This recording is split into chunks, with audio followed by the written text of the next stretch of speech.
और अब बारी है हमारे अगले सेशन की, जो कि है नीति शक्ति। शारीरिक शक्ति बाहरी तौर पर मजबूती दे सकती है, लेकिन आत्मशक्ति भी उतनी ही जरूरी है। आत्मशक्ति समाज और देश को न सिर्फ बाहरी बल्कि आंतरिक तौर पर भी ताकतवर बनाती है। ये बात उन बेमिसाल शीर्ष शक्तियों से बेहतर आखिर कौन जान सकता है, जो देश को बुलंदियों तक पहुंचाने में अपनी बेशकीमती भूमिका निभा रही हैं। करीब 15 लाख महिलाएं जमीनी स्तर से लेकर संसद तक राजनीति में सक्रिय हैं। ये वो सम्माननीय शीर्ष शक्ति हैं जिनकी आत्मशक्ति ने ज्ञान शक्ति की ऐसी ज्योत जलाई जिसे बुझाया नहीं जा सकता। And today we shine a spotlight on women who are shaping policy and governance. Women who have assumed pivotal roles in shaping India's future from the grassroots to the parliament. With immense pride, we present to you the brilliant minds behind the nation's economic, bureaucratic, and academic landscape. But let me first request our colleague Chandra Shikrant to please come up on stage.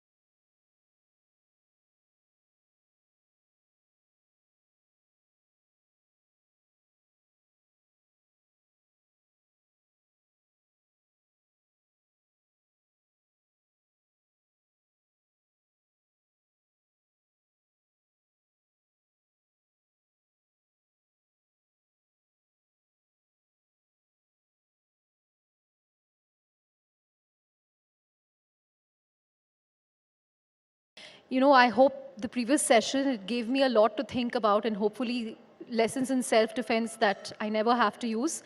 But thank you all very much for joining us on this session on Niti Shakti, because it's vital that there are more women in policy-making roles at the grassroots level, at the upper echelons. Each of them has a very remarkable story as the anchors introduce them. I'm going to start with Pranjal Patilji here, right here. She's an IAS officer, and what's remarkable is she's the country's first visually impaired IAS officer. She's currently the district magistrate for the Shadara region in New Delhi. A huge round of applause for her. She's here, by sheer grit and perseverance. She gave the UPSC exams twice, cleared it with a very good rank, and cleared it without any coaching at all. Pranjal, share your experience with us. What motivated you to take up civil services?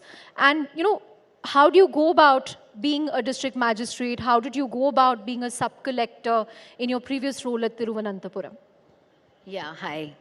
Thank you so much for having me here. And I think all of us have some ideas in our childhood that what our interest areas are, and we may not know it very clearly. So I was always inclined towards something social, and history was also my favorite subject. So I always wanted to do something, and I really didn't know how to go about it. So only when I went to college, I got to know that there are something called civil services, and I felt that, oh, it's something little closer to what I want to do. And obviously, it's not like when I got to know, right away I started doing it, because some basic academic has to be pursued. So I did my college.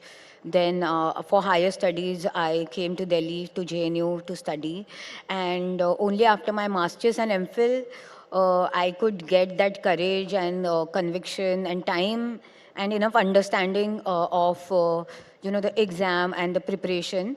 So I started preparing for it, and though it was not very easy journey, I think no journey is easy, no matter what background we come from. No journey is easy, but with enough with inner determination and external support, we all can do what we want. And I think yeah, all credit goes to my own determination and the support I received from family, friends, and teachers and everyone. Thank you. That's a very inspiring story. We also have two sarpanches or pradhans in our midst. Babita ji, who is a sarpanch, a Kashmiri Pandit, a sarpanch in Jammu and Kashmir, and Sanyogita Singh Chauhan ji, who is a sarpanch at Atari village in Lucknow. Babita ji, आप बताइए सरपंच कैसे बने आप और क्या अनुभव रहा है आप? सबसे पहले मेरा सबको नमस्कार। माइक इधर थोड़ा, हाँ। मैं सरपंच पुलवामा से हूँ। तो कैसे बनी, ये तो बहुत चुनौतियों का सामना करना पड़ा, क्योंकि हम विस्थापित लोग हैं। रामचंद्र जी का 14 साल का वनवास ख़त्म हो गया, बट हमारा वनवास अभी ख़त्म नहीं हुआ। तो उस चुनौती का सामना शुरुआत हमने की, कश्मीरी पंडितों ने की। हम दोबारा से कश्मीर गए और इलेक्शन में उतरे, क्योंकि उस टाइम क्या था कि सभी पार्टियों ने चुनाव लड़ने से इनकार कर दिया था। तो सबसे पहले सामना हमारा ही हुआ, क्योंकि ख़तरे में आगे हम नहीं होना था। तो हमने सोचा कि हम लड़ेंगे इलेक्शन, तो हमने लड़ा, हम जीते। तो आज बहुत अच्छे से चल रही है हमारी सरपंची। आपको धमकी मिलती है पुलवामे में? देखिए, धमकियाँ, कश्मीर है तो धमकियाँ ना मिले तो वो तो हो ही नहीं सकता। घाटी है। अभी आपने सुना होगा, हमारे आर्मी ऑफिस कह रहे थे कि जब कश्मीर का आता है कि कश्मीर पोस्टिंग, ओ गॉड हो जाता है ना। तो चुनौतियों का सामना तो करना ही पड़ता है, और जब नारी शक्ति है तो फिर हमारे सामने चुनौती तो कोई नहीं है।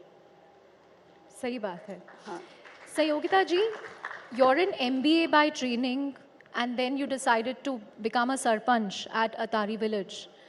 आपके एक्सपीरियंस के बारे में बताइए, आपको इंटरेस्ट कैसे हुई पब्लिक पॉलिसी में, पॉलिटिक्स में?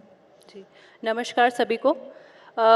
हम यूपी से हैं और लखनऊ डिस्ट्रिक्ट, मलिहाबाद तहसील लगती है, माल ब्लॉक, अटारी ग्राम panchayat. Malihabad mango belt, green belt घोषित है, और MBA करने के बाद एक 6 महीने ही जॉब कर पाए थे कि शादी हो गई, एक ब्रेक आ गया। और बचपन से ही मन था कुछ करने के लिए, और ग्रामीण विकास में शुरू से ही रुचि थी। रूरल इंडिया में, या हम लोगों का ननिहाल, ददिहाल सब गांव से जुड़ा था, तो गांव में काम करने की इच्छा बहुत थी। तो ससुराल में भी गांव से जुड़ाव था। शादी बिजनेस क्लास फैमिली में हुई, ज़मींदारों में हुई। हमारा गांव था, तो हमें इच्छा हुई कि हमें सरपंच बनना है, और सरपंच बन के गाँव की सेवा और आसपास के गांव में भी शिक्षा का भी एक जोत जलाना है, क्योंकि यूपी में लिटरेसी रेट बहुत कम है और पढ़े लिखे लोग ज़्यादातर शहर की ओर भागते हैं। तो ऐसा लगा कि गाँव की तरफ हम अगर काम करेंगे तो कुछ दे पाएंगे, कुछ कर पाएंगे, क्योंकि ये एक अनटैप्ड एरिया है। और यूपी में काम करना, जहाँ महिला प्रधान तो होती है, पर काम प्रधान पति करते हैं। तो ये जो प्रधान पति का कल्चर है, ये चेंज करना था। एक रिवोल्यूशन मन में था, कि एक जुनून था कि कुछ करना है। तो ये चुनाव लड़े और चुनाव भारी संख्या में जीते। लोगों का समर्थन था और बहुत सारे वादे भी किए थे कि जो गांव में या आसपास के गांव में जो नहीं हुआ है वो करके दिखाएंगे। तो जब चुनाव जीतने के बाद एक बहुत बड़ी गांव में खुली बैठक का आयोजन किया, क्योंकि इससे पहले खुली बैठकें या महिला बैठक, वृद्ध बैठक या बाल बैठक, ऐसे कुछ कॉन्सेप्ट था ही नहीं कि कैसे कार्य योजना बनती है, कैसी बैठकें होती हैं। तो ऐसा, वो भी महिला एक बैठक का आयोजन करे, क्योंकि पुरुष बैठक करते हैं और पुरुष ही पार्टिसिपेट करते हैं। क्योंकि गांव में ऐसा कल्चर होता है, पर्दा होता है, तो महिलाएं जल्दी आगे नहीं आती हैं। और क्योंकि ठाकुरों के परिवार से हैं, तो ठाकुरों में तो ज़्यादातर वो महिला का पीछे ही रहती हैं, घर के अंदर ही रहती हैं। तो ये कॉन्सेप्ट बदलना था, तो खुली बैठक करी, महिलाओं को ज़्यादातर करके बुलाया कि आप सब आइए, कि आपकी महिला प्रधान है और आपका प्रतिनिधित्व हम कर रहे हैं, और आपसे पूछ के हम कार्य योजना बनाएंगे, GPDP बनाएंगे कि आप गांव में क्या चाहती हैं, कैसा माहौल चाहती हैं। तो महिलाओं से उनसे उनकी राय ली, और उनके हिसाब से जो भी उन्होंने कहा कि पानी से संबंधित उनको जो चुनौतियां थीं उनके विषय में, या उनको उनकी सुरक्षा को लेके सब चीज़ों को लेके हमने अपनी कार्य योजना साल भर की बनाई और धीरे धीरे करके वो सब चीज़ें इम्प्लीमेंट करी। जो उन्होंने कहा वो हमने 2 साल में ही करके दिखाया। हमारे गाँव में पिछली प्रधानी में ऐसा सब कुछ नष्ट सा हो गया था, कुछ सब जर्जर भवन थे सारे सरकारी, तो हमने ANM centre, health and wellness centre, अपने ग्राम पंचायत में 8 कमरों का पंचायत भवन जो कि सपना था, 2 कमरों के पंचायत भवन होते थे। पानी की टंकी, जल जीवन मिशन का वो चल रहा था, तो हम उसको अपने गांव में लेके आए। अपनी एजुकेशन का फ़ायदा गांव तक पहुंचाना था, तो हर घर को नल से जोड़ा। जो हैंडपम्प के लिए या कुएं तक महिलाएं जाती थीं, तो वो सुविधा उनको दी। और अपने यहाँ जलाशय, क्योंकि उनको ऐसा था कि जल संरक्षण पे भी हमें काम करना था, तो आंगनवाड़ी केंद्रों में, पंचायत भवन में, स्कूलों में वाटर हार्वेस्टिंग कॉन्सेप्ट और जलाशयों का निर्माण किया। एक नहीं, 3 जलाशयों का उस पे काम किया और जल संरक्षण का काम अपने यहाँ किया। और महिलाओं को आत्मबल और साहस हमसे मिला। और आसपास के गांवों में भी ऐसा एक जज्बा जगा, क्योंकि हमारे आसपास के जो अटारी के आसपास 200-300 गांवों में ऐसी कोई महिला नहीं थी कि जो अपनी प्रधानी खुद कर रही थी। और उन प्रधानों के यूनियन के भी अध्यक्ष हम बने। और सब मेल, जब हम कोई भी बैठक करते थे प्रधानों की, तो सारे मेल प्रधान आते थे। 33% रिजर्वेशन था, पर महिला नहीं आती थी। तो उस बैठक को भी हम ही सब मेल के बीच में एक महिला प्रधान, और उन्होंने हमें अध्यक्ष के रूप में स्वीकार किया, तो ये बड़ी बात थी। उसके बाद सेल्फ हेल्प ग्रुप्स, जो स्वयं सहायता समूह, अपने गांव में 19 स्वयं सहायता समूह बनाए। उनको पशुपालन से, कृषि के कामों से, जो दुकान करना चाहते थे उनको उस चीज़ों से जोड़ा और उनको स्वावलंबी बनाया। Right. Huge round of applause for all the measures she's implemented as, Sarpanch. And I think she sort of saw it from a women's lens, right? The difficulties they have in terms of even fetching water. And she decided to do something about that. Shamika, you've had a very different arc compared to some of the women we've been speaking to. Has it been easier to break the glass ceiling in the world of economics and high finance? Because you have role models abroad, you have role models in India, from Janet Yellen to Christine Lagarde to Geeta Gopinath. And in India, you've had deputy governors of the RBI, leading bankers. How was your arc, to becoming a member of the Prime Minister's Economic Advisory Council? Well, first of all, I just want to introduce you to, the two ladies you just heard. There is a term we use in research. These are political entrepreneurs. You need these kind of people on the ground to bring about the change which you are envisioning. So, Amrit Kal ka jo aap baar sunte hain, I want to be a little forward-looking, Chandra. This is not going to happen on its own. It's not going to happen from Delhi. If this country has to emerge as a developed country, you need political entrepreneurs on the ground. Now, let me tell you a little bit, tying into my own story. I'm a professor of economics. I do research and I teach. And now I don't get much time to teach, but I do research. When I came back to India in 2004-05, I was doing work in development finance and other kinds of issues. But the more research I did in India, using Indian data, working with Indian institutions, I realized that any aspect of research, eventually gender does emerge. It was not like I went out looking for women's issues. But gender just emerges as a very important part of research and policy making in India. So let me tell you, entire development finance, this whole microfinance revolution that we've had in the last 30 years, or even PMJDY now that the government is part, it's overwhelmingly concentrated on women. Right? That's from the finance side of things. Because when you empower financially women, the household does well. The children's height and weight does better.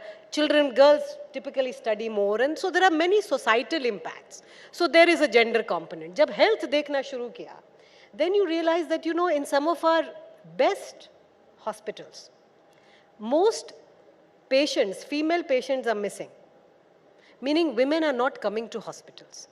Now, these are very summary, simple things to look at, but these are very disturbing findings. It's not the cost of healthcare, because we're talking about AIMS, jahan pe 2 million patients come every year. So you have massive amount of data. The minute you start looking at it, you realize that women kahan hai? So you see the concept of missing women, even in terms of seeking health care, these begin to emerge. Then we did a research almost 15 years back, which we called a silent revolution. Without a policy push, you are seeing assembly to parliament, constituency after constituency across the country. Women voters are coming out and voting more and more.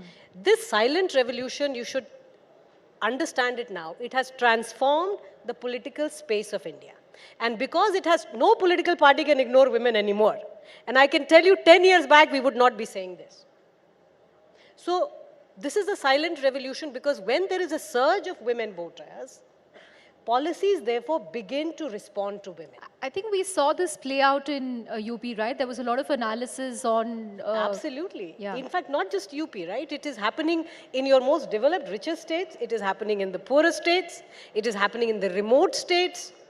So you are seeing the resurgence of women, and women voters drive a lot of the development agenda in the country, and political parties are responding to that. Right. So I think it was mostly the research, Chandra, and the commitment. When you see something happen, and it is empirically true of the nation, it's a very exciting time to be in India and to be involved in the policy making space. Right. Because next 25 years is transformational for this country. So you want to be part of it. So I made this small leap from full-time academic to now full-time policy. We're glad you did. Political entrepreneurs बताया आपको, क्या आप अपने आप को उस जरिए से देखते हैं कि आप political entrepreneurs हैं? जी बिल्कुल, अपने आप को हम देखते हैं क्योंकि अपने देश का विकास, राष्ट्र का विकास गांव से ही संभव है।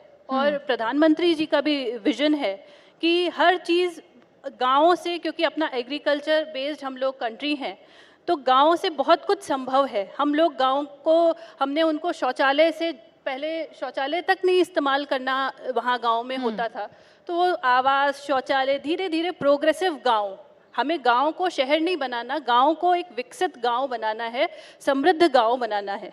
तो उस दिशा में काम करने के लिए एक विजन चाहिए होता है, एक जुनून चाहिए होता है, और कुछ काम करने की उस रूरल इंडिया में ऐसे लोगों की भी ज़रूरत है जो ज़मीन से जुड़ के काम करें। क्योंकि पॉलिसी मेकिंग अगर हम किसी ऐसी कमरे में बैठ के करें और वहीं ग्रास रूट लेवल पे जब हम पॉलिसी बनाते हैं और उसको इम्प्लीमेंट करते हैं, तो उसमें ज़मीन आसमान का अंतर आता है कि योजनाएं बहुत होती हैं, योजनाओं को गांव तक पहुंचाना, उनको अवेयर करना गांव के लोगों को, और उनको फिर इम्प्लीमेंट करना, उन तक उनकी सुविधा वो ले सकें। जी। तो ये काम हम लोग कर सकते हैं ग्राउंड पे। बबीता जी? देखिए, अपने कार्यों से साथ साथ हमें पॉलिटिकल का भी चलाना है। पहले औरतें सियासत में नहीं होती थी, मगर सियासत ज़रूरी है, क्योंकि हमसे ज़्यादा सियासत तो आदमी लोग खेल जाते हैं। तो इसलिए सियासत में उतरना तो यही एक मिशन था कि उससे पहले ग्राउंड लेवल वर्कर बन जाऊं। मैं पहले ग्राउंड लेवल वर्कर थी। 2008 में मेरी जर्नी शुरू हुई थी, मैं बीजेपी में थी, तो तब मैं नॉर्मल वर्कर थी। तो 2018 में मैंने इलेक्शन लड़ा, उसके बाद में मैं सरपंच बनी, सरपंच से ही मैं ज़िला अध्यक्ष बनी बीजेपी की, महिला मोर्चा की, और आज मैं उपाध्यक्ष हूँ स्टेट की, जेके यूटी की, महिला मोर्चा की। तो मेरा बस यही है, मतलब मेरा मिशन यही है कि औरतों को जितना हो सके, इन बहनों को, कि सक्षम बन जाएं, सक्षम बन जाएं। क्योंकि हमारी जो विडोज़ हैं, हमारी जो डाइवर्सी औरतें हैं, कुछ गरीब हैं, कुछ लाचार हैं, कुछ हैंडीकैप्स हैं, उनके लिए जो स्कीमें हैं हमारी सेंटर में, तो बहुत सारी स्कीमें हमारी लॉन्च हो रही हैं, मगर क्या है कि घर घर गांव गांव तक अभी पहुंच नहीं पा रही हैं। इन चीज़ों से काफ़ी चीज़ें अभी दूर हैं। जैसे हैंडीकैप्स हैं, किसी घर में 4-4 बच्चे भी हैंडीकैप्स हैं, जो मैंने खुद देखे हैं। एक बच्चे 2 बच्चे को स्कीम का फ़ायदा देंगे, तीसरे को नहीं देंगे। तो उसके लिए हम भी कोशिश कर रहे हैं, मतलब मिशन के में उतरे हुए हैं कि ये स्कीमों का फ़ायदा जो है कि ऑलमोस्ट सबको मिले। जी। अभी ओल्ड एज पेंशन जो चल रहे थे वो चल रहा था, अभी बंद हो गया है। उसके लिए दोबारा से रजिस्ट्रेशन हो रही है, मगर अभी तक उनको 4-4 5-5 महीने का ऑर्नामेंट नहीं मिला है। ऐसे कई स्कीमें हैं जो कि बंद हो चुकी हैं, हो रही हैं आस्ते आस्ते से बंद। मगर चलिए, अब हमारा नारा, मोदी जी का नारा, मोदी है तो मुमकिन है, सब कुछ सही हो जाएगा। ऐसे ही मेरी जर्नी जो शुरू हुई है मेरे हस्बैंड से हुई है। मेरे हस्बैंड बीएसएफ में जॉब करते थे। इन्होंने छत्तीसगढ़ में ड्यूटी की, उसके बाद में ये कश्मीर में आए। कश्मीर में 4 साल ड्यूटी की इन्होंने। तो उसी दौरान मैं सरपंच बन गई, तो इन्होंने वॉलंटरी रिटायरमेंट लेके मेरा साथ दिया, मुझे आगे बढ़ाया। ये गलत है, मतलब होता है, गलत भी नहीं है, होता है। नहीं, सुनने में बहुत हर अच्छा है। औरत के पीछे आदमी का हाथ रहे तो औरत काफ़ी आगे बढ़ेगी। इसलिए मैं कहती हूँ, मोदी है तो मुमकिन है। हाँ, संजय है तो मुमकिन है, क्योंकि बबीता तभी आगे बढ़ी। संजय कहाँ है वो? जी, आप उनके आए। लिए भी तालियां बजनी चाहिए। Behind every successful.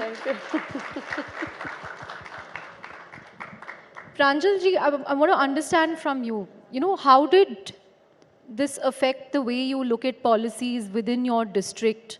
Being a woman, how did it influence you, first in Thiruvananthapuram and as district magistrate, now in terms of your priority areas and focus areas?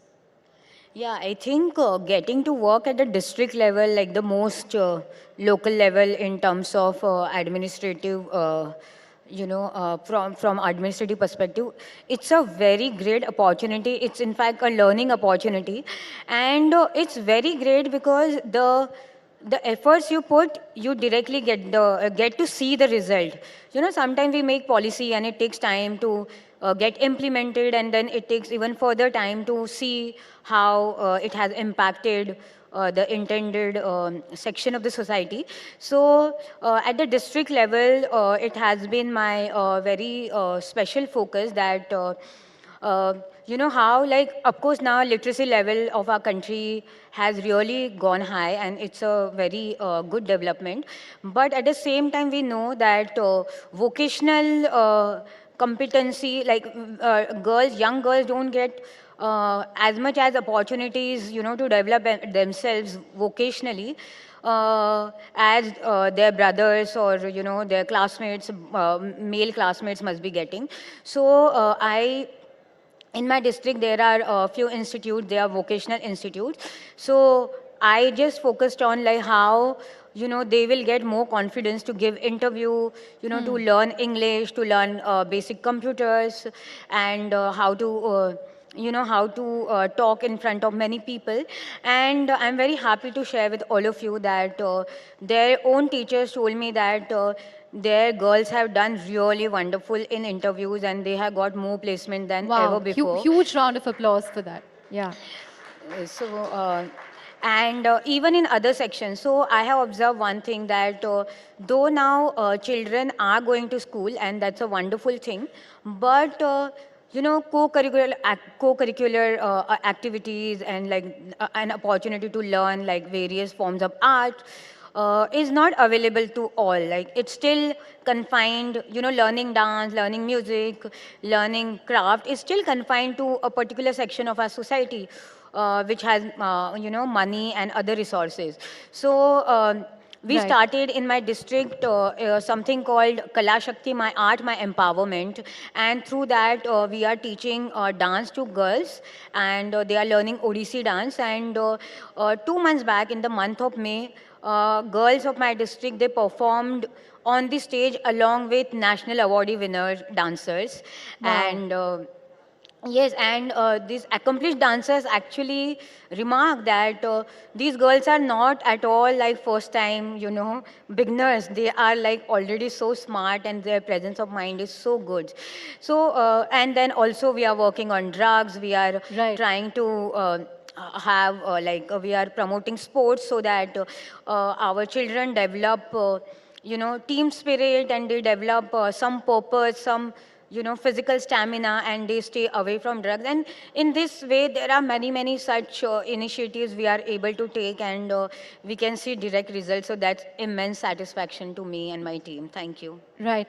Huge round of applause for that. In fact, I wish this is a discussion that we can stretch for some more time, because we're hearing so many brilliant examples of how governance, women at the helm of governance policy making, can play a huge role.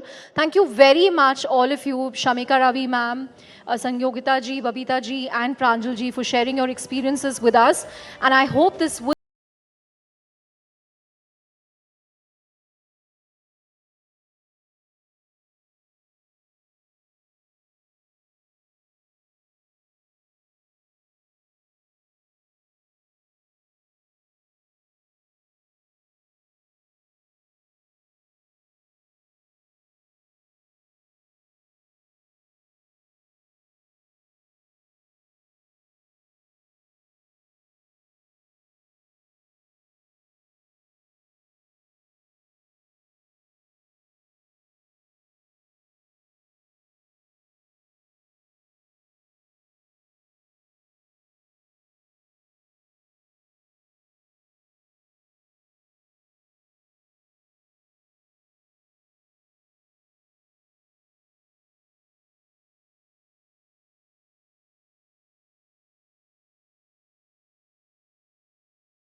महिला